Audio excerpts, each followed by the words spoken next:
Hey everybody, today we're in a Chevy Suburban. We're going to be showing you how to install the ProClip center mount number 855669.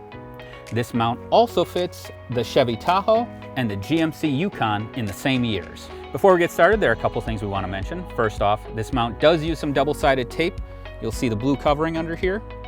You're going to want to peel that blue covering off before you install the mount. And the tape is designed so that if you ever have to remove this mount in the future, it's not going to leave any marks or residue on your dashboard. Second of all, always install the mount to the vehicle before you screw anything to the faceplate. So with that, we'll get started. On this vehicle, we're going to be installing right in front of the two vents here, and the two seams we'll be using. The first is on the top, and it's between this silver chrome piece of trim and the black trim of the vent. So right here where those two meet is your first seam. The second is between this soft piece of trim right here, and it wraps around under here and where it meets the hard plastic around the climate controls. So the seam right under there is our second seam.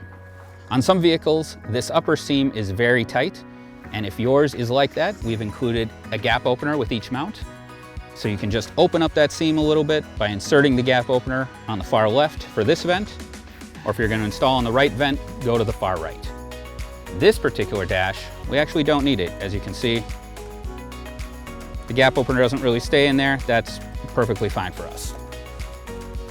Now the mount kind of looks like the letter C, but you'll notice this opening is actually too small to fit around here. So we're going to have to flex the mount a little to get it in place. And this is how we do it. So first, we're going to put the bottom lip basically just resting on the soft piece here. When we do that, we're now going to get our fingers underneath the upper lip and flex the mount up, and there we go. Now you can see that snaps into that upper seam. Now we're going to go back down to the bottom, and we need to pull the mount down at the same time we're pushing it in. This is very important to pull it down far enough so the bottom lip does not scrape against this soft piece of dash. If you scrape on this dash, they're probably going to tear it, so be very, very careful. There we go. And when you're at the bottom, you should hear that snap into place. And now we have a nice solid mounting platform for a custom ProClip device holder. We hope this video has helped. Have a great day.